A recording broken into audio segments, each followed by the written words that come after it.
Oh, we lost Mike. Oh no. Well, this is Tony Forge representing the Piledriver podcast. We are live on a special edition Monday night. We got Mike back. Dude, I was trying to figure out What happened?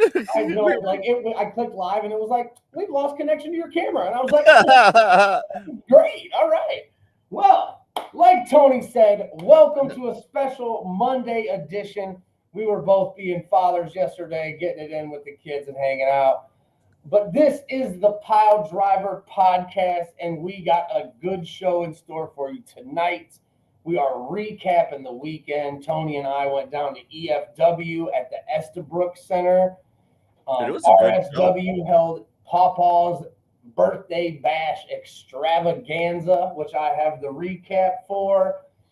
We're getting ready for RSW's wrestling's invading baseball fields, Tony. Let's talk about No joke though, right? Like I was surprised when I saw the RSW one too. Like that's so fun. RSW is down in West Virginia. We'll have the whole thing later. I'm not sure on what the name. Here we go. There's a thing. Yeah, there you go. Yeah, they're at Go-Mart Ballpark, for the Charleston Dirty Birds, and which is awesome. There's gonna be wrestling. You see the prices there, and we'll go over the card. But coming next week, Mega Championship Wrestling's heading some ball fields as well. Thursday night next week, we will not be doing a live turmoil. We will be at the Lake County Captains Stadium, and then I believe it's Saturday, right? Thursday and Saturday, right? Yep, Thursday and Saturday. Yes, and sir.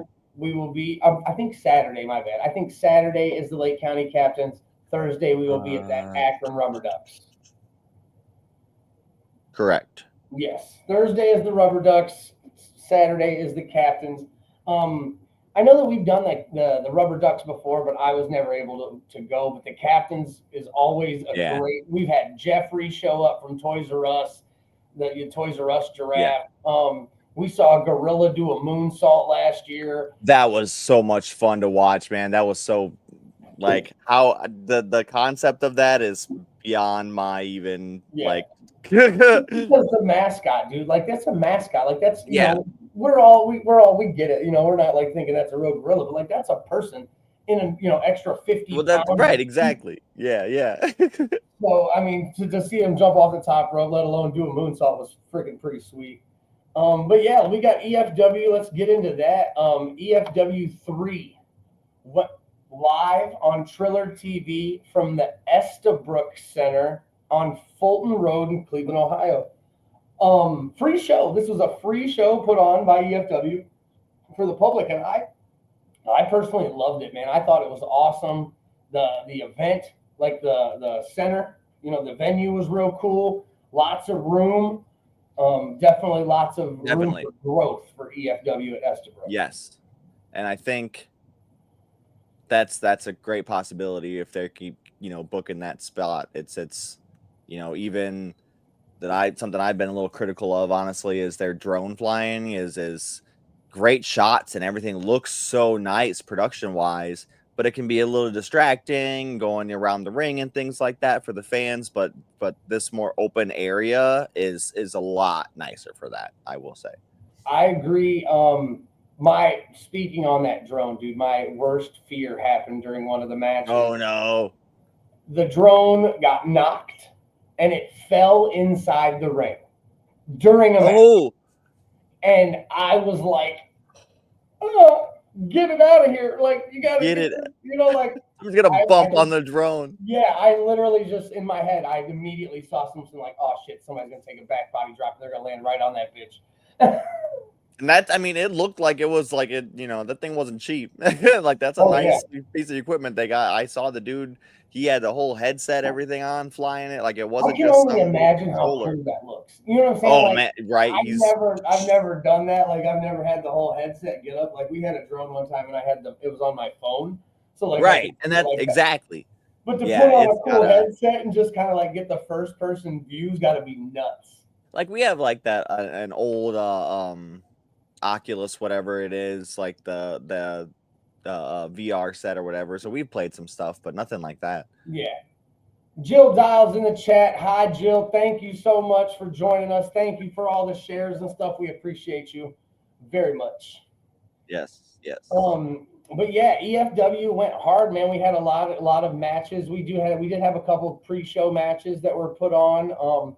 Where the premier talent, you normally see Dave Kish rocking the suit, doing the ring announcing.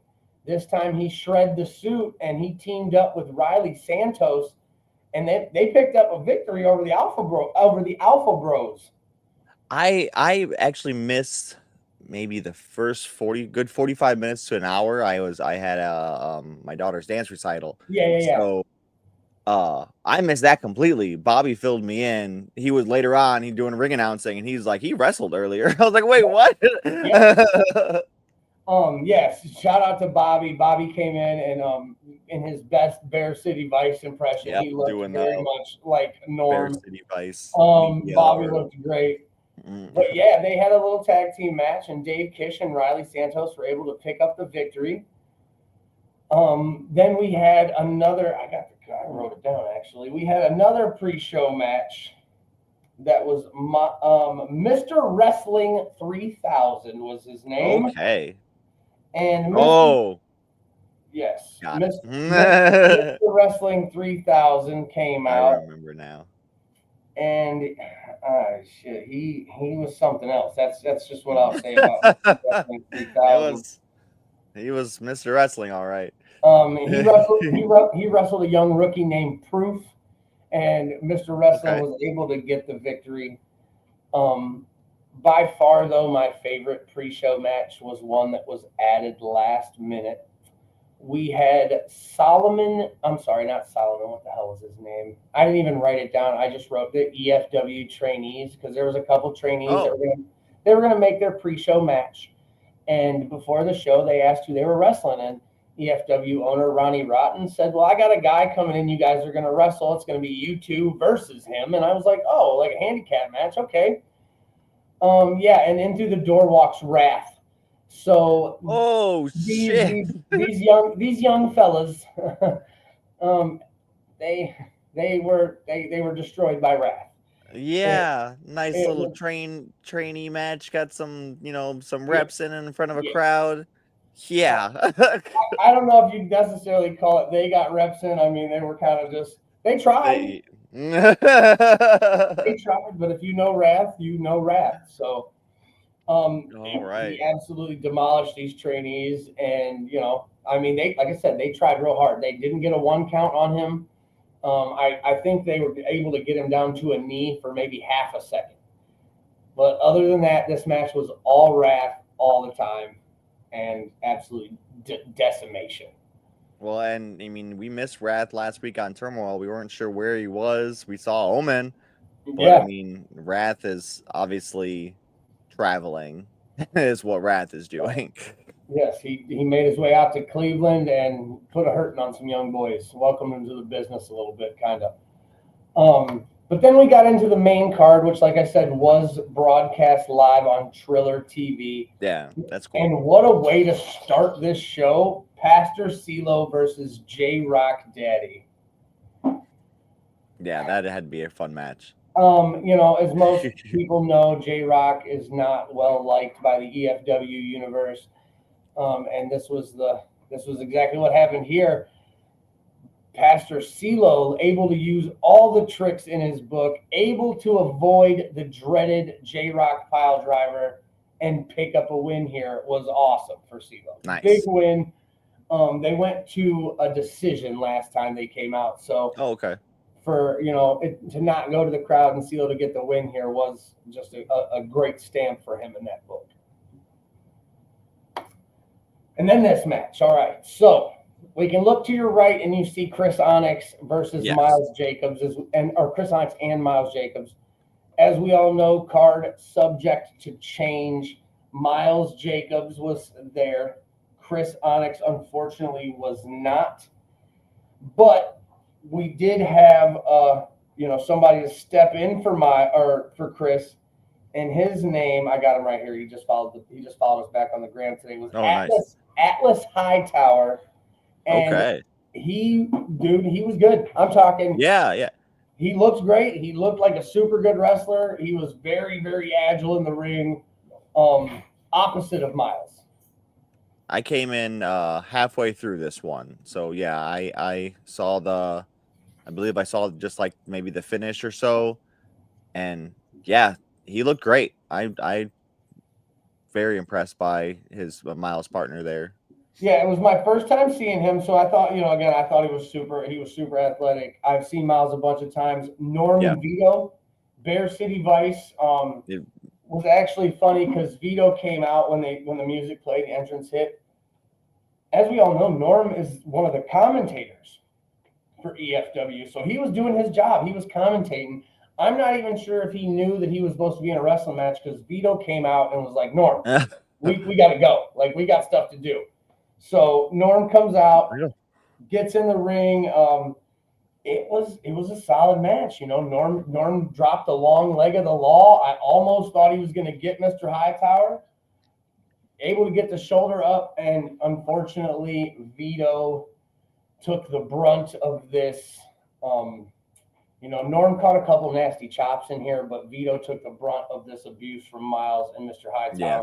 yes. And Bear City Vice was unvictorious as Miles Jacobs picked up the win with a big spear on Vito Mozzarella.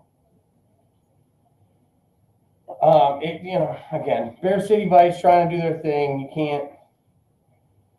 can't win them all. I mean, and without the sheriff in town,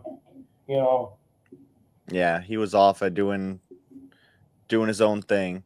I mean, that's really proves a point for Bear City Vice and Cole Johnson. You take one away out of the equation, you start to slip real fast there. So exactly, like it was like the not having Colt around, they weren't really sure of themselves here. So unable to pick up the victory, Bear City Vice back to the drawing board. Maybe we'll see what happens on Thursday night this week on Turmoil. This match, I was looking forward to this match the whole show. Yeah. Sebastian LaShawn, the baddest witch, going against relentless Ray Larson. And this one actually surprised me, Tony. This one actually surprised me. I think. Go ahead. Sorry. Oh, not only did they I thought this was going to be a knockdown, type drag out brawl.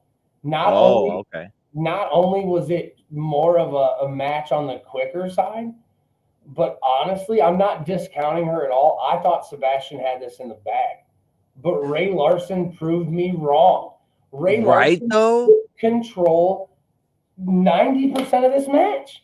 Sebastian was not able to get any offense in, and Ray Larson got her in the corner and locked in a bulldog choke. Yeah, and tap out Sebastian, and that surprised me too. You do not see that often for Sebastian. So who knows, maybe an off day happened. We who knows with Sebastian, what's going on through their head. But frankly, big props to Brie Larson because a dominating victory, if you gotta admit. I mean, Ray is definitely one that I've had my eye on for a while. She's very, very talented, and I would not, she was one of the one. If you saw a couple of days ago, Mega posted, anybody we're looking for a challenger for our Baddies champion for Pepper Pride. Ray Larson is one that I would love to see come to Mega and challenge for that Baddies championship. Absolutely, yeah. So, I mean, there was a multitude of other names thrown out there that were all great. Stella Buho, Heather Blue, and Ray was one of the ones originally challenging in the Baddies and the Beast, the big tournament. So just to see her come back and get another shot would be really nice. Yeah, no, 100%. She's, like I said, she's been out here killing it. Traveled all the way from Michigan. She, that's where she's home base is. So to come down here in essentially Sebastian's hometown, pull off this big giant W, that's a big win for her.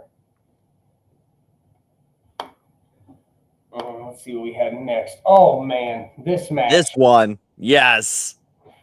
Okay, I have to admit, I wasn't sure just by entrances and things I wasn't sure who to cheer for and who to boo. Both these guys had a really nice swagger to them, you know. They both really got a little bit of a pop when they came out and stuff. And it as the match went on, even neither really showed like, okay, one's cheating more or one's telling the crowd, screw you or whatever. It was pretty straight down the middle, man, and hell of a match. Both these competitors killed it, like back and forth. Yeah, I wasn't sure where it was. Ren Jones is a former Clash Wrestling heavyweight champion. Well, there you go. I did not know Jack that. Price, formerly a TNA superstar. See, So, I've seen Ren Jones before, but I don't think I've seen Jack Price before. so yeah, we've seen Ren Jones. He was actually at Converge last year. Okay. He's come down. I've seen him once. I've seen him 2 or 3 times at EFW mostly. Jack Price, I've only seen at EFW. But like you said, dude, both of these guys they went to a 15-minute draw. Where the essentially, I don't know. Sometimes I like the EFW part of this, and sometimes I don't. But in this case, it worked. Yeah, it was a very, it's unique to EFW in the way of like a wrestling landscape of going to like not a referee's decision, but like a split decision, like a judge's decision. Just judge's decision, right? Yeah, because EFW, if you don't know, EFW has 2 judges that sit ringside and watch every match. The third judge being the crowd. So obviously, in this one, Judge 1 voted Ren Jones, Judge 2 voted for Jack Price, and the decision went to the crowd. The crowd unanimously picked Jack Price to win this match, and it was not even a close call. That's what was interesting to me, though, because like I said, like in the beginning, neither guy really showed like heel, tactics or persona, to me at least. Like nobody, like they had clean breakups off of like tie-ups and stuff. So to get that much of a unanimous decision from the crowd at the end, just he deserved to win it. Yeah, no, 100%. Big props to Jack Price, but I know we will be seeing these guys again. I can't wait. I hope to, again, that we can make it up to a Clash event sometime, Tony, up there in Monroe or something. Yeah, because they're a lot of fun. Cool. Amanda and I went. I want to say last year we went up for one because Ricky and I think it was 440 versus 440. That's why we went. It was yellow versus blue, and Ohio essentially took over Michigan for a night. But yeah, it was cool. We got to see Cruel and stuff up there. But yeah, hopefully we get to see these guys again. I would not mind seeing these guys run it back, maybe for like a #1 contendership for that EFW championship. Yep. This match was a big grudge match. Kano versus Kyle Horton. We've seen Punishment a couple times. He was the one that won the EFW contract a couple events back. Okay. And he hasn't looked back. He's been on a winning streak until he steps in the ring with Kano. As you know, the choke dealer Kano he's on a war, and this tonight was no different. Like you see the promo shot of him there, he already looks mean, right? Oh yeah. Kano came out with this crazy face paint on, with this he looked wild. Now, has he done that before? I've seen him with a little face paint on. Okay. But not the full getup, and he looked scary intense. Yeah, he looked great. Big match here. I mean, back and forth. But as it says in his name, once that chokehold got locked in, it was a wrap for Kyle Horton. Triangle choke. Horton had no choice but to tap out. I mean, the guy has trained in UFC. He has skills to that nature, so he must have saw something like, there's no way I'm getting out of this. Right. When something like that's locked in, like by someone that knows what they're doing, it's you're done. Like you stay in it too long, and you're gonna end up causing or getting real harm caused to you. So you tap out. He started losing air, so he decided to just take the loss and live to fight another day. But Kano in the win column over Kyle Horton. Next, we had this match was scheduled. Again, card subject to change.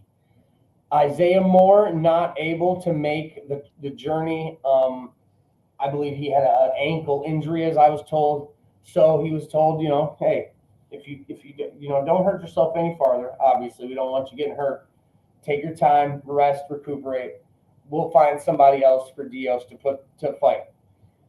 And boy, did they ever. And not only did they ever, Dios decided, hey, find me somebody to fight, and I'll put my UCW television championship on the line against That's what I was just trying to double check what that title was that he put up just to make sure. Yeah, the UCW. Dios is watching. Dios is here. If I got it wrong, Dios, you let me know. I believe it's the UCW television. Yeah, I'm pretty sure it was. And the coolest thing I saw about this belt was that the side plates had pile drivers on them. It was a red strap. It was a nice looking belt, man. Yeah, the strap was nice and red. It looked good. The big plates, and then, like I said, pile drivers on the side plates. You can't go wrong. But Dios went one-on-one defending that title against Butchie B. And as we know, both these guys cooked, dude. This match went over the crowd. It seemed like over on this side, you had the Dios section. And then over on this side, you had the Butchie section. Dude, I was right in the middle. It was so much fun. It was a great, great match, man. These guys, they laid it all out there. Butchie definitely tried to win that UCW title. Which would look, if Butchie would have won that UCW title, that would have made him a double champ at UCW. Butchie is currently one half of the tag team champions at UCW. So he, going in there, he's very familiar with Dios. We've seen Dios, Butchie's seen Dios at Mega, at RSW, at RCW, all over the place. These guys have been all over the place, and they definitely left it all in the line of the ring. This was probably my favorite match of the night. Oh yeah, this like you said, it cooked. Yeah. These guys know each other in and out. They've wrestled a million times. It's hard to not have a good match, honestly, probably between these two. I'm getting messages from Raph. Oh yeah. You're good. But yeah, this match definitely cooked, man. Dios able to pick up the victory, retain his television championship, and again, show of respect by Dios going out. Dios was all over the crowd. Fans were all over, taking pictures. Again, Dios, big superstar here at EFW. So it was great to see him come on, put on a good match, and then obviously retain his championship. Absolutely. And then the last match, originally we had Ashton Day set to defend against RSP. Real quick, Dios is in the chat. He said, Butchie flies like no other. That dive and crossbody off the top, I still feel it today. Yeah, we've all seen Butchie jump off the top rope. The man jumps 37 feet in the air. And then, hit Dios with a big crossbody to almost get the win. But like I said, Dios was successful in retaining. Victor Benjamin stepped up when RSP went down with an injury to take on Ashton Day. This match, obviously, as we all know, was very much full of Ronnie Rotten doing everything he can to make sure Ashton doesn't lose that championship. And he had to do plenty to make sure Ashton didn't lose that championship. Towards the end of the match, the crowd was actually chanting for him to get kicked out. Throw him out. Throw him out. Ashton Day tried everything that, we've all seen Ashton accomplish many, many times. Unfortunately, Victor Benjamin is no joke.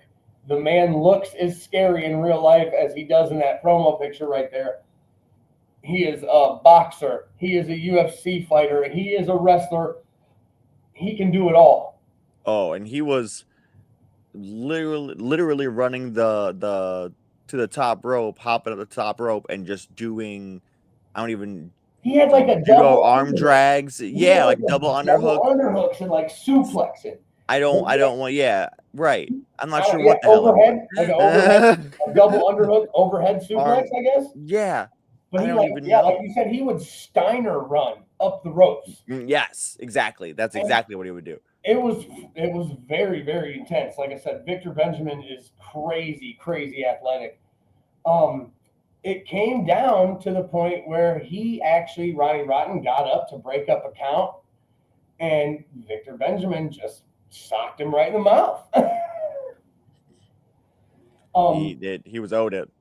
Unfortunately, while he was more worried about Ronnie Rotten, Ashton Day was able to slip the title, or Ronnie maybe slipped the title in the ring. Ashton Day drops Victor Benjamin with a DDT right on the title as the ref Inadvertent. as the ref turns around, suddenly it's inadvertent and the match is thrown out. Disqualification win for Victor Benjamin.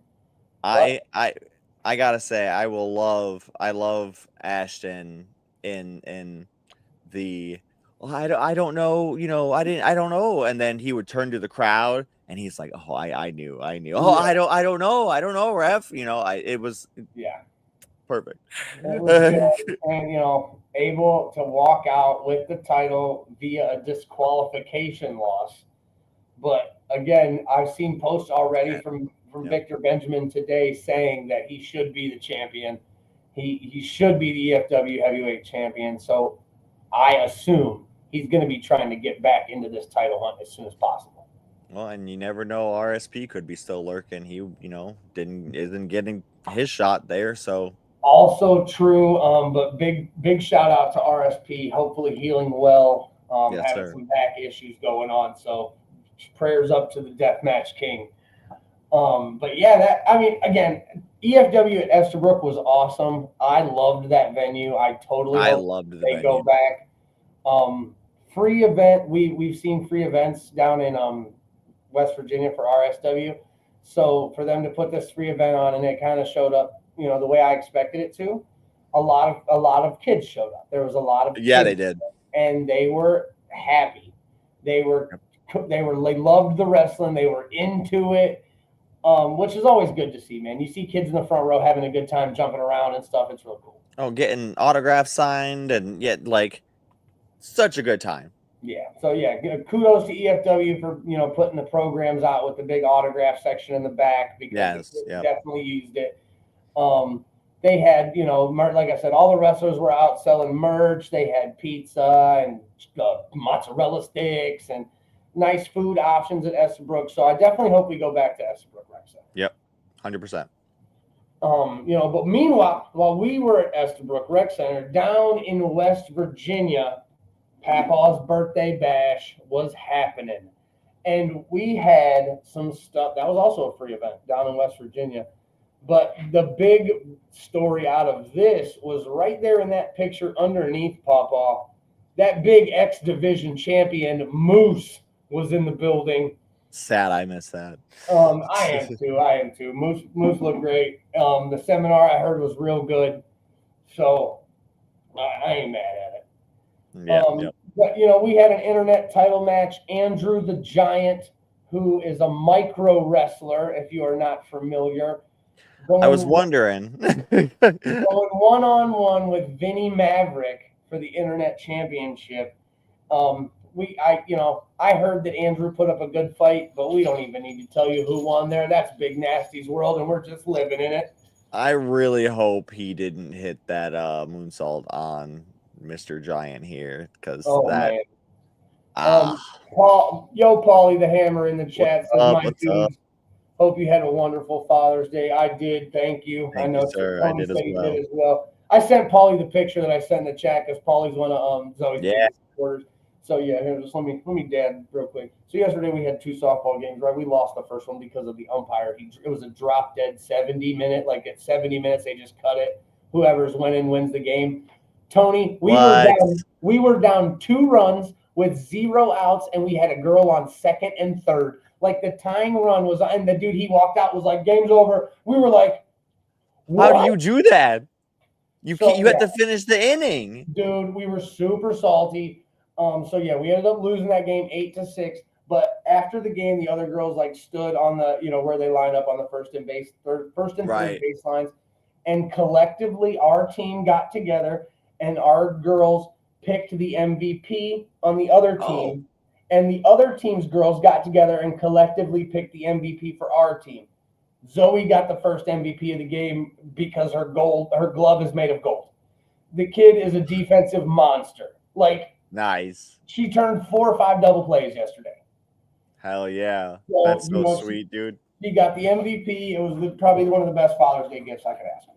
That's so cool. So, I sent that to Paulie because Paulie's always been a real big Zoe baseball supporter. But yeah, Andrew did not take home the internet championship from Big Nasty. And I'm pretty sure we're going to be seeing Big Nasty this week on Turmoil. I could be wrong, but I did speak to the man, and I'm pretty sure he will be here this week. All right. And this one. Okay, so we have, in here, there's Big Black Carl. There's Lane Callie, Logan Taylor, OK, Gen Z, ZD Vice, Ace Morgan, Brandon, Anthony Rucker, Tyler Jacks, and there is a vacant face in there. The vacant face came to be revealed in the Battle Royal as none other than former RSW heavyweight champion Dustin Alexander. Okay. Dustin Alexander makes his return after having a broken ankle. He's been out for 6 to 8 months. No shit. All right. That's pretty sweet then. He lost the title to he was the heavyweight champion. He lost the title to Theo Strong. Right. And then Theo Strong spine busted his wife. Oh shit. Okay then. Yeah, I've been missing that. Dustin made his return. Dustin absolutely destroyed in this battle royal, and Dustin Alexander won this battle royal. Hell yeah. So on June 21st, Dustin Alexander will be going one-on-one with Theo Strong for the RSW Heavyweight Championship at Dirty Bird. I can't. I got nothing. Theo better watch out. You put your hands on his life, dog. That was. I mean, that's not going to be a match. No. It's a fight. Yes. Yeah. And then also, while I got this up here, I see my boy Brandon over here on the right side looking all mean, and but he is one of the biggest nice guys I know. We shared it on our page. Down there in Fairmont, West Virginia, they're having some flooding going down real bad. And actually an apartment complex that Brandon is the superintendent of or property manager of, or he's the one that takes care of the complex, was one of the ones that we shared on our Facebook page that was absolutely demolished. People lost clothes, everything. The whole side of the apartment complex was ripped off. Like the whole brick building. Tony, go check these pictures out when we get, it's insane. Yeah. If you can help in any way, shoot us a message. I'll tag Brandon in the video. You guys shoot him a message, send it down there. Send anything you can to help these people, man. They definitely need some support right now. But yeah, it was insane. This level of just demolished this building was. I couldn't even believe it. But yeah. Yeah. Damn. Yeah. So Dustin Alexander wins this big battle royal here, getting his shot back. No problem, Tim. No problem. That shit's crazy, dude. I couldn't believe that. Next looks match. Like the water's caving in the whole ceiling on the one picture. Well, and again, Tony, I don't know if you've ever been down that way. I know you've never been down with us, but down there where they're at in West Virginia, man, it's all mountains and valleys. So if it's raining real hard, the rain has nowhere to go but down in the valley. Fuck. So, they took the brunt of that one. But yeah, next up we had the women's title on the line. Lexus Sin going against Micah, looking to retain that or looking to win back her RSW Women's Championship. And you can also hit up the RSW page for any donations or anything like that. I posted, or Tim just posted that in the chat. And there he is, speaking of the Battle Royal winner himself, Dustin Alexander in the chat. Congratulations on the big win and welcome back to the squared circle, my friend. It was across the street from our FSU venue. We went to Fairmount State one time. Okay. All right. Yeah, okay. So it's not even that far. We were down at Fairmount State for a wrestling event for RSW. So for it to be right across the street is pretty insane. Wow, okay, yeah. Yeah, I can't imagine. That's nuts. I don't know again, Tim's in the chat. I'm sure he can post it in here and let us know. But he did tell me that Micah retained her title via disqualification. Interesting. Micah win by disqualification over Sin. So maybe Lexus got herself disqualified. Oh, that would make more sense. That would make more sense. Yeah. Yes. So she probably kicking too much ass. Micah retaining that championship, and I know that she will be defending it on the 21st as well. So, she's had a target on her back since she took that title from Lexus, and she's been defending it. But Micah also has 5 or 6 other titles that she's holding right now. Right, Micah's nothing to play with either. Like, Lexus Sin is one thing, but don't sleep on Micah for sure. And this match, I don't even know if you're ready for what happened in this match. Like, I don't know what happened totally. I know that these men went to war, and I know that it ended in a 30-minute draw. Oh shit! So I don't know if it was 0 pinfalls per each, or if they each got like 1, or if they each got 2. Right. But Vance Desmond and Kryzak ended in a draw after a 30-minute Iron Man match, which again sets up, the Dirty Birds, which we'll talk about here in a second. Yes. But these guys will be going one-on-one at Dirty Bird. We need a winner here. So yeah, this one I'm definitely I'm upset that I missed. I would like to see that on a YouTube page or something in the future. Just even knowing that it's going to go to the draw, it doesn't matter. Like I still would like to see the clinic that is Desmond versus Kryzak. Yeah, no, I agree. These dudes go, man. And this was one of the ones that I was most upset that I missed. And then this one, I mean, we saw earlier. We posted it ourselves on the Piledriver page. Yes. The Feisty Boys went against the Unappreciated, going 2-on-3 in a handicap match where they were able to reclaim their tag team championship. So won't stop. The Feisty Boys are your RSW tag team champions 2 times. Dustin Alexander in the chat said that match belongs in every training school film study. I believe that shit. I believe it. I mean, I've seen Vance Desmond singles put on clinics, and I've seen Kryzak put on clinics.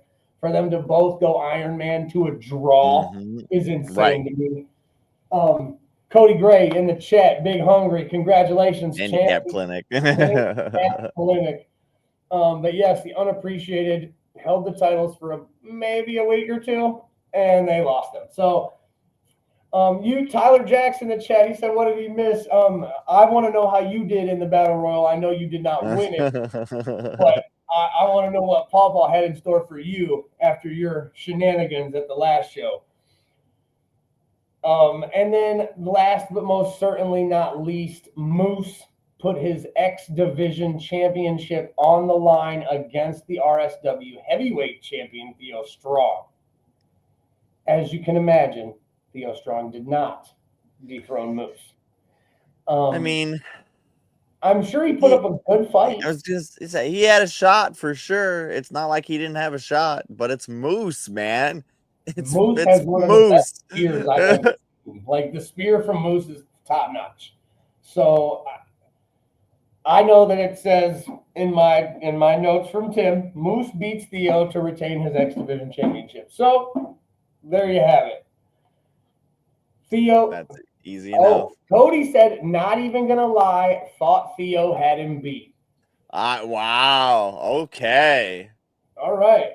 Tyler Jack said I got eliminated by Logan Taylor, but not before leaving a dent in his chest. Oh, nice. So Let's again, go. that's another one that I'm looking forward to. Tyler Jacks is a fucking phenom. Dustin said he made sure Theo played by the rules. So again, there's animosity from Dustin and Theo. There's animosity there. Okay, So yeah. Moose able to keep his X Division title, able to walk away, from Clarksburg, still in tow. And then I know the next night, I know that Moose was in a tag team match with, believe his name is Jeff Paul, and he fought. Look, Big Black Carl's in the chat right now. I know he fought Big Black Carl and his partner. I forget his partner's name. Something in ice. Damn it. Ooh. I just had it too. But yeah, they got to fight Moose. The BBC got to fight Moose as well in a tag team match the next night. So Moose was very busy down in West Virginia this past weekend. James Frost. There you go.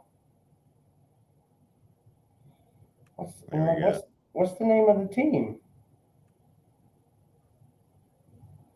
BBC is letting us know. I know. I see him in the chat. I'm scrolling through his page and I can't find it fast enough.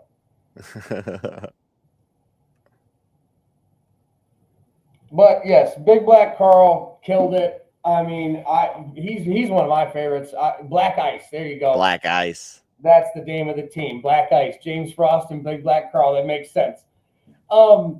Yeah. So I know that he got to face Moose and Jeff Paul the next night. So he got to see Moose twice. Sometime maybe put a little bit of a hurting on him, and send him back to TNA with some Big Black Carl thoughts. But this only, like I said, leads to this coming weekend. RSW is invading the Go Mart ballpark for RSW Dirty Birds. So many baseball shows, bro. It's fun though. Like, you get the ballpark experience, but you get to go watch wrestling. Like, get out of here with that. Like last year we had, I believe it was Lemmy. I forget who Lemmy faced in like a bat spin. They did the bat spin. Yeah. Oh, who was that? And he ended up giving him a cutter in the middle of the field. Like, yeah, and Onyx and Tessin were doing like the tug of war thing. Yeah. And Onyx like Blue Thunder bomb Tessin out there or something. Like, it was crazy. Good shows for sure. I'm not sure. Again, I feel bad. I'm not hip to my RSW history. Yes. But we do have 2 members going into, 3 members, 1 solo and a tag team getting inducted into the RSW Hall of Fame. Adorable Danny Ray and the Urban Death Squad, Spider Crowley and Johnny Blast, will be inducted into the Real Shoot Wrestling Hall of Fame at the Go Mart ballpark this Saturday. So that's pretty cool. Congratulations to them. Cool. Yes. Brawl in the ballpark. The first match was announced. Logan Taylor, former member of the Unappreciated, versus Trevor Gage, current member of the Unappreciated. And I mean, based on the tagline, I can only assume this is going to be like a no DQ kind of brawl.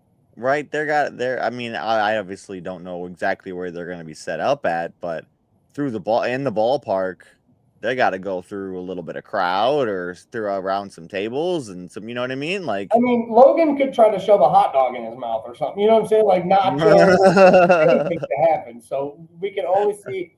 I mean, hopefully we get some footage of this one because, again, I'm really excited. Yeah, that'll be a fun baseball shows, man. The baseball shows are always top notch. Yes. The RSW Tag Team Champions, the Feisty Boys, will be putting their titles on the line against the Tater Gang. I have not seen the Tater Gang, I don't believe. I have seen them once, and I believe it was during the Hoss Battle Royal they had down there. Okay. Or the Hoss tournament, or, where the one Vinnie Maverick won. Yes. But yes, they were in there, and I believe the dude on the right, the one with the potato in his mouth, was in the finals against Vinnie Maverick. So, like, they're no slouches, the Tater Gang. Well, and you got to remember that Paulie likes potatoes, So as Cody states right there, match doesn't matter. We eating some taters. That's what I'm saying. I think they're just about to have a good old time. Is that's about to happen. Noah Ray, that's his name. Noah Ray is the man on the Noah right Ray. with his tater in his mouth, and Noah Ray is Dustin just said it. He is a bad man, and he's good. He's good. I saw him wrestle. He made it all the way to the finals, dude. He's right. So this should be a banger of a match. And then obviously we've seen this match before, but we will continue to keep asking for it because these men put on every time. And as much as we love Big Nasty here, the BBC has given him a run for his money every time they've stepped into the ring. It's all essentially, it seems like it's whoever makes the first mistake out of Vinny and Carl. Right. Whoever makes that first mistake, the other has capitalized, and so our Big Black Carl getting another shot at this RSW Internet Championship. Will he be able to pull it out in the ballpark? There it is. Handful Part 2. Part 2. So we've seen this before, and we're ready to see it again. These guys are going to go. The Women's Championship will also be on the line as Micah faces a returning Colby Max. And with this, I with what we have learned transpired with the last match with Lexus Sandman, I can't believe that she's not gonna have some involvement, be around. Colby ain't exactly the the cleanest one around either. Like they could team up. You never know. Tactics for sure. Yeah. Micah's solid. One of my favorite tag teams, Saturday Night Special, Marcus Twist and DD Vice will be taking on the Danger Dodgers. I'm not familiar. I'm not familiar with the Danger Dodgers. I know that Saturday Night Special are very violent fellas, so I hope these guys can dodge some danger because it's definitely gonna need coming to. their way. Yeah. Yes. Actually, not familiar with either of these guys. I've seen Jeff Paul on posters. I've seen him on cards. I've never gotten to see him wrestle, and I've never been acquainted with Eric Steele. So the NICW world title will be on the line. I'm going to assume Eric Steele is the champion because, again, I've seen Jeff Paul before, and I've never seen a promo photo of him with the belt. So I could be wrong. Right. But the world title will be on the line. So we got more belts on the line. I mean, I would assume if it's a world title match, they can go a little bit, Speaking of going. This is the one I wanted you to see the most, Tony. No time limit. No time limit. Go. There must be a winner. These guys could fight all night. Yeah. You want to talk about what was it called? The brawl of the baseball or whatever field or whatever it was. Yeah, ballpark. Yeah, that's what this is. The ball. This is about to I mean, I don't know though. See, man, because if you want to talk about a clinic, like if they could have kept it damn near all in the ring last time and still had a 5-star match. You know, who knows if they're even going to go outside the ring. Now they could, but and again, it doesn't specify, but again, no time limit. There must be a winner. So again, maybe whoever is reffing this match is a little lenient if they do decide to go outside. If they do decide to maybe pick up a weapon or so, because there must be a winner. And you got to think, I mean, if you go head to head with one of your biggest rivals and you go to a time limit draw and you couldn't even beat him, like you're going in there with a little bit of chip on your shoulder. Like, I'm about to kick this guy's ass. Like, I don't need to, there's no time limit anything in this time. You know what I mean? It's time to go. So this one's going to be a banger. I'm going to throw it out and say this one's going to be the best match there that night. Yeah. There's a whole banger card of matches. And then last but most certainly not least, after securing the victory in the Battle Royal, he gets his return shot. Dustin Alexander will be taking on Theo Strong for the RSW Heavyweight Championship, and Nicolio will be in his corner. I mean, I can't say anything. Like the last match is going to be a banger. This one will be a banger. Like, this is very much one where, like, again, refs should totally be lenient in this. They right. Let these guys fight. These guys have a history. These guys have animosity. Let them go. I mean, it's almost a disservice not to, to get the 5 count, but make it a little slower than normal. Than like So, I mean, as much as I have loved Theo's reign as the boogeyman, I think this might be the match that puts it to an end, man. I got faith in Dustin. And look, he even said fight was the right word. This isn't going to be a wrestling match. This is going to be a fight.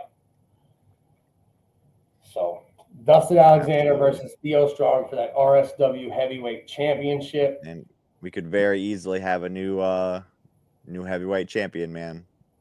Theo's been putting it, putting in work for a few months now, and he's got to be running on fumes, honestly. Yeah.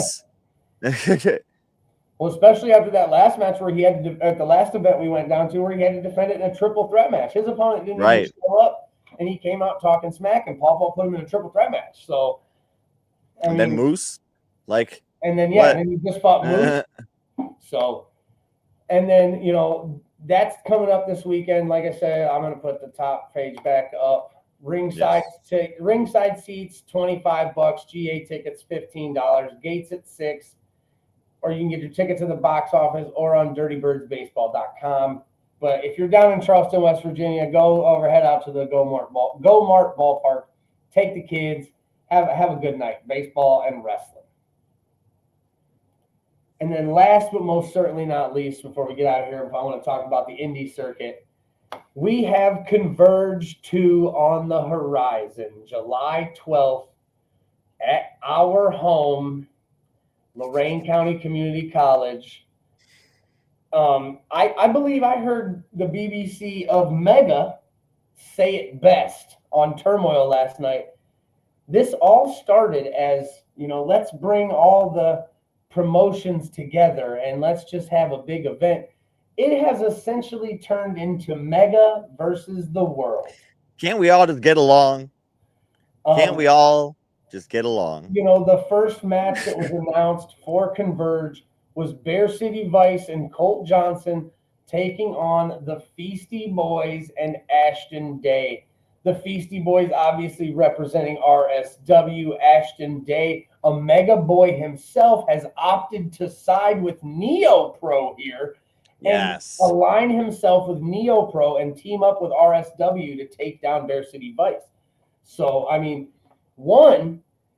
how do we feel about that? Because, Ashton's a horse. That's a homegrown boy. And, you've decided to go to the other side? Oh. We've seen a lot of different sides from Ashton. I mean, we just saw we know him at EFW. I agree. So he really does what he needs to do to, win that title. He's essentially tried to align himself with the best chance of winning, I guess. Yeah, and you look at, no offense to Bear City and Colt there, but you want to look at the Feisty Boys, and I'm gonna side with them in this one. not only that, but if you take Paulie and Ashton out of this equation, and you think back to last year, Cody Gray had his fair share of problems with Colt Johnson. Yes, he did, and so took care of it. Very, I don't want to say easily. I shouldn't say that, but he definitely held his own. I mean, took care of his business. This is going to be a straight grudge match, and I can't wait to see this one. Another big match that was announced. Yeah, this will be fun. Former tag team champions, Cash Inc., taking on the Clash Wrestling tag team champions, Studio 86. But as you can see there in that bottom corner, not only is Studio 86 representing Clash Wrestling, they are also representing Neo Pro, as they are the current Neo Pro Tag Team Champions after defeating Cash Inc. in that Fatal 4-Way Tag Team match at the last Neo Pro show. And this is for the Clash Tag Team Championships. Yes. So what a mixture we have here, you know, and Cash Inc. is just showing the levels that they are able to get to recently with their appearances on OVW and things. I mean, Yes. there is no ceiling. So is this just another step, you know, another title that they're gonna grab up on their way to their, you know, their rocket to superstardom? Yeah, maybe. Superstardom, man. I mean, it definitely could, and like I said, they definitely have some ill will towards Studio 86 after losing those Neo Pro Tag Team Championships to them. Yep. So, I mean, me personally, I hate Maserati Rick and Bill Martel. And you hope that they lose the title. But I'm also not the biggest fan of Cash Inc. Right, though, they were so close to breaking up like a couple months ago. It was like this close. Well, it is what it is. This match is definitely going to be a banger. This one is definitely not for the fans because none of these guys give a crap about it. We'll just beat each other up. That's all I want to say. Yeah, great tag team match. And then I personally was really excited when this match was announced the other day. Yeah, this will go hard. So I've seen all of these guys. We've seen Maximilian a few times come through. Obviously, yeah, we've great seen kid. Chris Cole. Representing Grapple Pro is Isaiah Prince. I have seen him at Neo Pro one time, Tony. Yes, I believe I remember him once. Yeah. The picture does not do him justice. The man is he's 6'5". He is 6'5", 6'6", 280 pounds of just brick shithouse.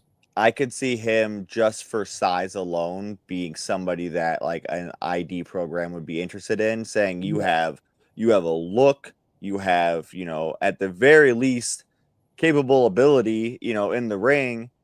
Yep. I mean, he's just got star all over him. But do not discount the man that is right next to him holding up the guns. I have seen this kid a few times. And every time I was absolutely like, wow. Adam Wick is good. Adam Wick, representing the Insane Wrestling Revolution out of Michigan, is good. But on the other hand, standing all the way over to the right, holding that title, it's called the Fighting Spirit Championship for a reason. And he's got a big old smile on his face as he defends it because he likes to fight. Don't let his big smile fool you. Yeah, he will punch you in the face for barely even speaking. Tim said, is that a 4-way and RSW isn't involved? Trying to get in that fire ass 4-way, you know? But yes, the godfather of Mega, Chris Cole, will be putting his Fighting Spirit Championship on the line in a fatal 4-way against Maximilian, Adam Wick, and Isaiah Prince. And then the last match to just announce this past week on Turmoil, right after Turmoil went off the air. I love this. Because on Turmoil, we saw the reformation of the Army. I mean, kinda.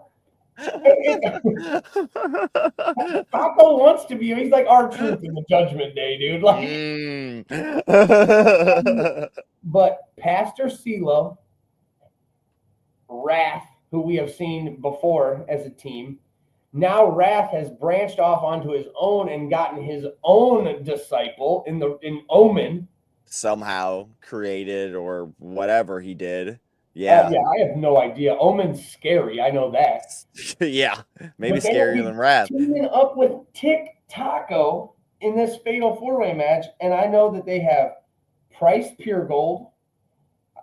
It's Matic, dude. It's really Matic that scares me in this match because Matic is no freaking joke. Matic, CJ Settles, Julio and Price Pure Gold on the left side, Yes. going Yeah. against Pastor CeeLo, Omen, Wrath, and El Tic Taco in a 4-on-4 match. Again, Mega versus Ground Zero. I've seen Price before, I've seen CJ before, and I've definitely seen Matic before. The last time we saw Matic, Tony, was at RCW. Remember when him and Jonesy went through a banger of a hardcore match? Yes, dude. Yes. When he threw, when he threw Jonesy through the chairs? Mm-hmm. Yes, dude. Matic's insane. Maddox insane. Yes. So I'm a little worried Taco for needs this. to run. I'm a little worried for this match, but again, Omen and Wrath are also insane. So You're not we'll wrong see how there. this one plays out. Again, Converge is going to be a banger.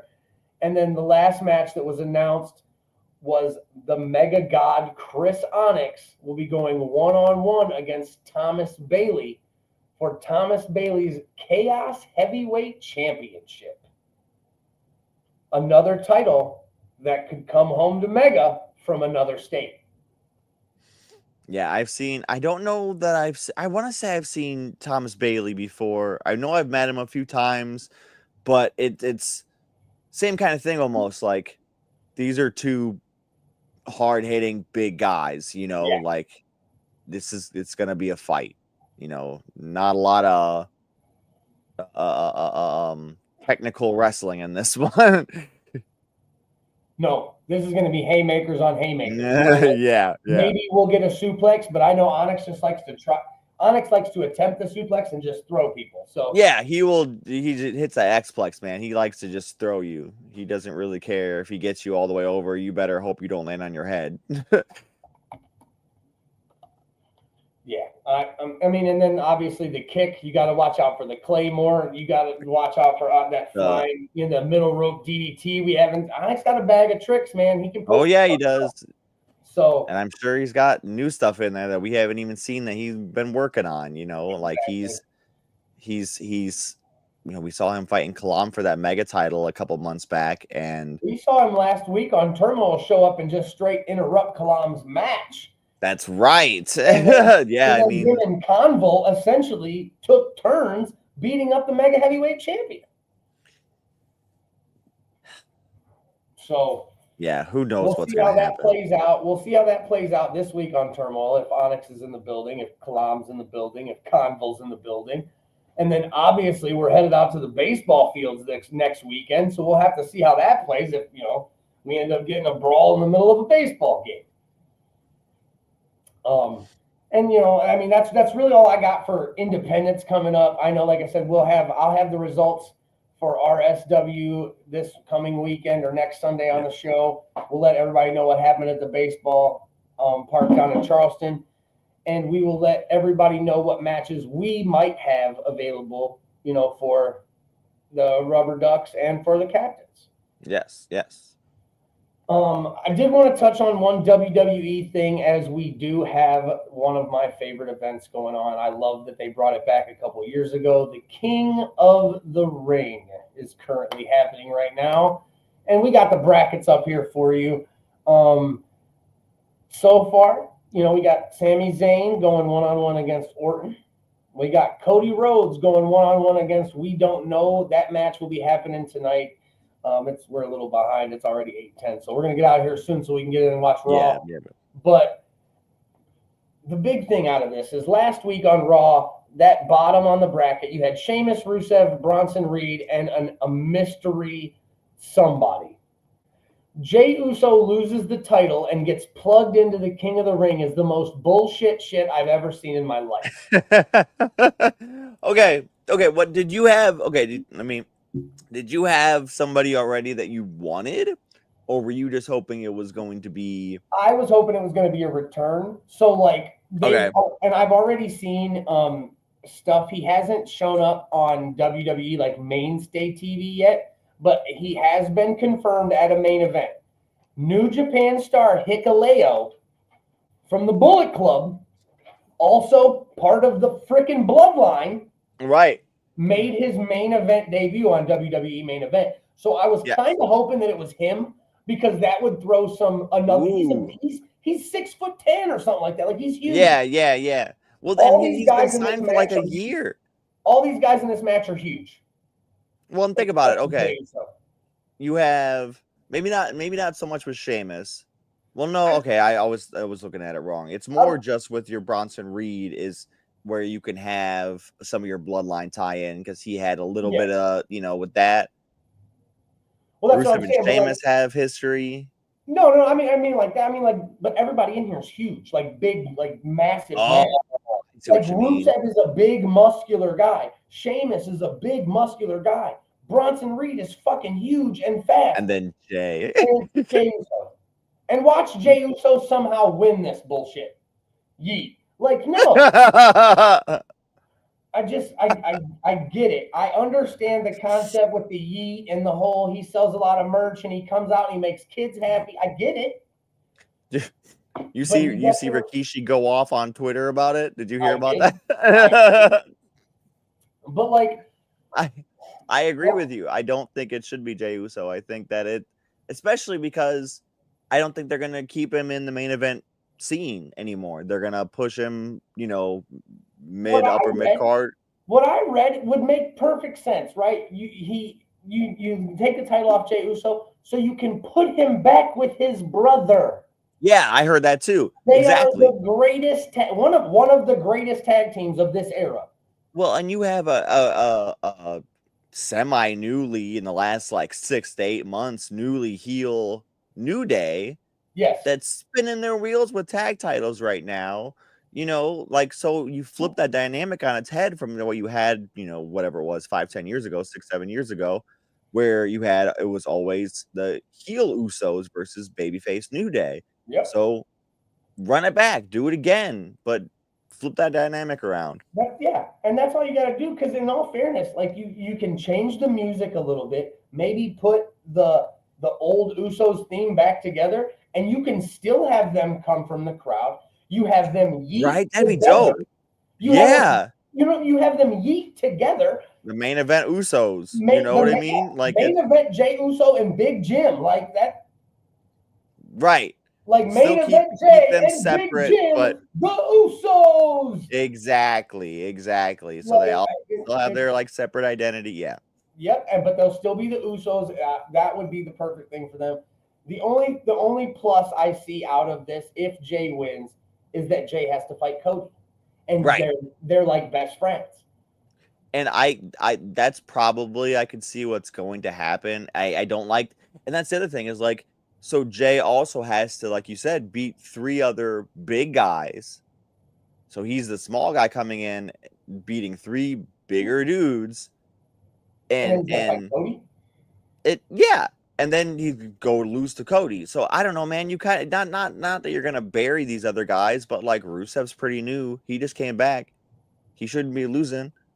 He's not gonna take a pin or he's not gonna get pinned. If I made this bracket, like if I was booking this, my final 4 would have been Dominic Mysterio, LA Knight, or Aleister Black. It could have been either one of them. Damian Priest or Andrade. And then Bronson Reed or Rusev. Right. And then that's, because again, Randy Orton is a 20-year veteran. He does not need King of the Ring. The only person that would super, super benefit from King of the Ring, and we talked about this before, from winning this, is Sami Zayn. And that's only like if you look at it from the storyline perspective, they have to be doing, unless they're giving it to Jey so he can get another world title shot, which I don't think. I read that they took the title off of Jey Uso because Goldberg came back for a retirement match to fight Gunther at SummerSlam. Okay, what if this would suck? What if they did this? They're like, okay, let's have Gunther beat Jey so they can have the Goldberg match. Gunther still wins. He beats Goldberg. Goldberg retires. Jey wins the King of the Ring so he can get the title at SummerSlam, the match, and just wins the belt back there. I mean, they could. I see Seth Rollins winning the belt. He's going to cash in. Like, they didn't give it to him. He's playing it with the WWE title, ain't he? Isn't he kind of teasing that more? I don't really know what show he's going on, and Right. really it's up to Paul. Like, I think it's up to Paul because, again, he's got that advocate. Paul's going to, hey, this one's going to be the better one for you. Well, and it could be a swerve, like if he's showing for the John Cena title, and then all of a sudden you hear his music pop when you're in the middle of a world title match. Yeah, you're gonna Exactly. like, oh shit. Yeah, exactly. So, Yep. I don't know. I think, in all honesty, and I'll talk about this too real quick after we talked about the women. I got a John Cena theory. The women, I am totally okay with who has won so far. I gotta look at this closer. In the first bracket, you had Ripley, Kairi Sane, Liv Morgan, and Roxanne Perez. Roxanne Perez picked up the victory because she was trying to help Liv Morgan, and it's played off this Judgment Day storyline that they got going on. I really liked that finish too. I was that one worked really, really well for me. Jade Cargill won on SmackDown. She it was Michin, Piper Niven, and Nia Jax, which I'm okay with Jade Cargill winning. She got injured. She comes back. She wins Queen of the Ring. Cool.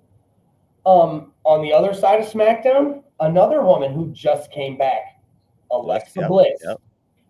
Now, Flair doesn't need that shit. You put the Queen of the Ring on Alexa Bliss and then make her the leader of the Wyatt Six as like a dark queen, sick. As like an evil queen. That would be awesome.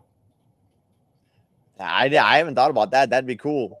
And then in the bottom bracket tonight will be this Fatal 4-Way on Raw. Asuka making her Monday Night Raw return, which I'm really excited about. Stephanie Vaquer, Ivy Nile, and Raquel Rodriguez. The storyline guy in me is saying that Raquel's going to win this so that she can fight with Roxanne because of the Liv thing.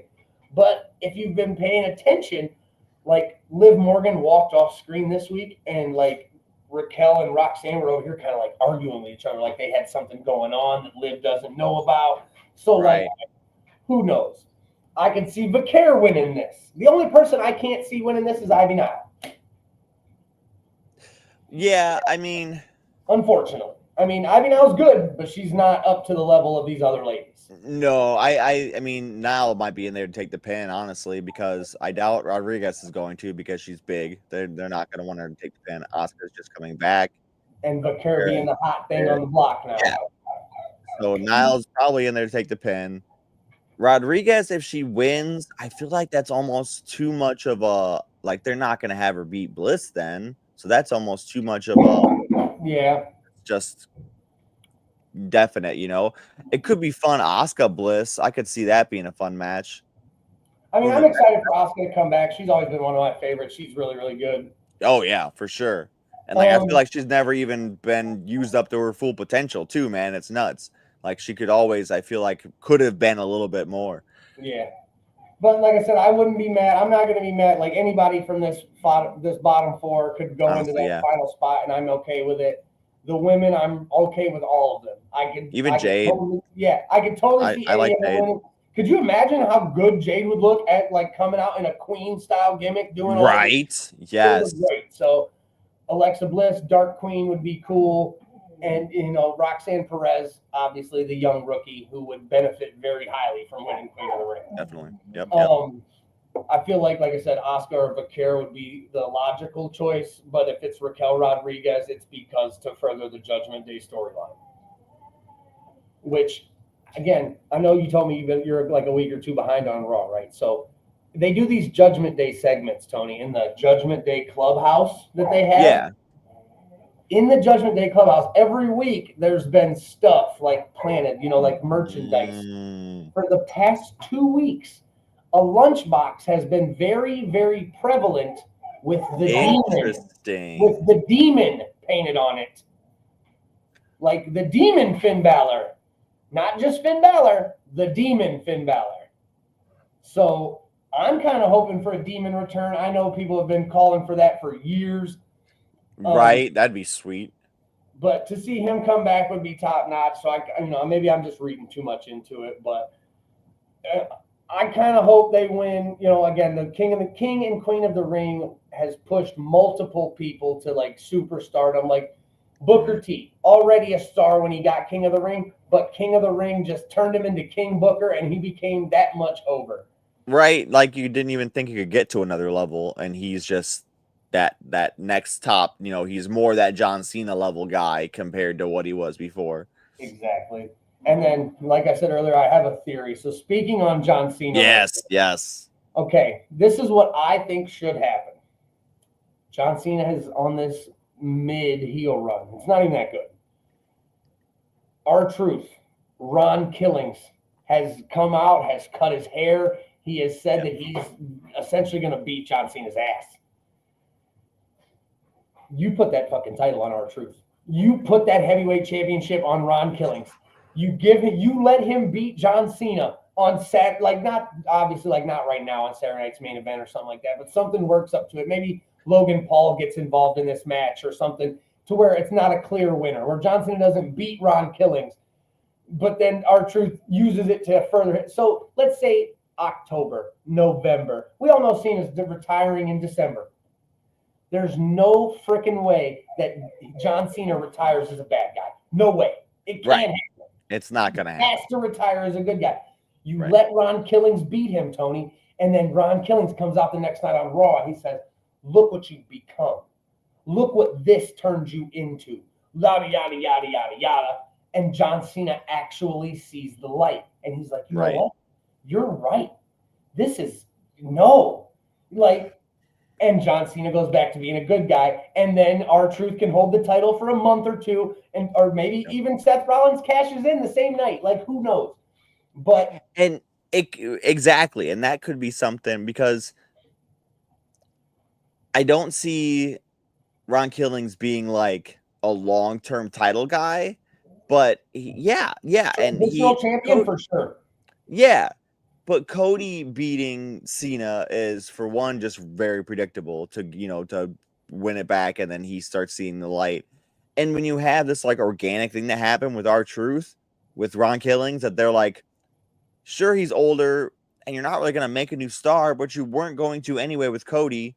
So that's a good idea. Well, apparently that's why he went and changed his name from R-Truth to Ron Killings, because he knew he was like, I know this isn't for a long term. He renegotiated, but he said, so that way when I leave, the name Ron Killings already has more of a following. So when I go to signings or when I go to cons, people will know that I'm not, who the hell's Ron Killings? Oh, yeah, that's R-Truth.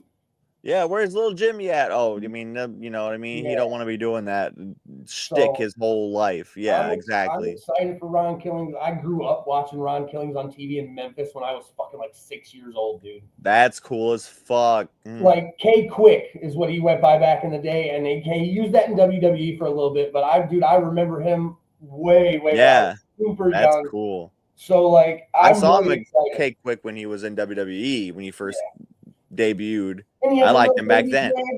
Dude, he was doing the exact same moves, and it's not even like a bad thing. It's just as crisp. They're just as over. You know it. Like, wow, 25 years.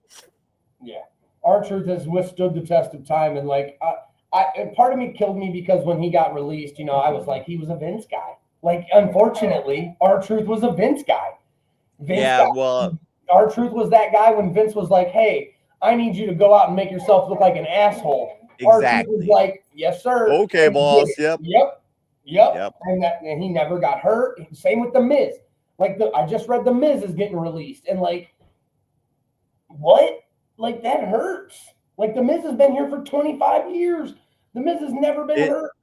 Did they say he's actually going? I heard rumors that he was. Yeah, I've heard rumors, but he did just like Ron did before he removed all mentions of WWE. Yeah, exactly. You know, like stuff like that. And unfortunately, you can read into social media stuff like that these days, and that's, you know, normally the good case. So I hope The Miz doesn't go anywhere. But again, same thing I said with R-Truth. If he were to go somewhere, could you imagine the fucking indie run? Could you Dude, it'd be imagine nuts. like if the Miz did an indie run? No, I can't imagine that. No, I can't imagine that. That'd be insane. to go see the Miz at I don't even know. AIW, Mega. Shut up. He'd pop into Mega with Miz Dad. Miz Dad's been in Mega. Exactly. You know what I'm saying? So anything can happen, man. But like, dude, it's just so. But I don't want to keep everybody. I know people are trying to get off here and watch Raw. We're a little bit behind. We kicked it tonight hard. So thank you everybody for tuning in. We appreciate you so much. To all the fathers, happy belated Father's Day. Hope you enjoyed the time with your kiddos yesterday. And we will see you all next week. We will be back at our regular time, Sunday, 8 p.m. We will be talking about RSW, any more upcoming matches that get announced for Converge, and letting you know everything that's going to be happening at the baseball shows this weekend for Mega. So tune in to Turmoil this week, Thursday night, 8 p.m. Facebook, Twitch, YouTube, all the places. All the places. We'll see you guys all next week. Later.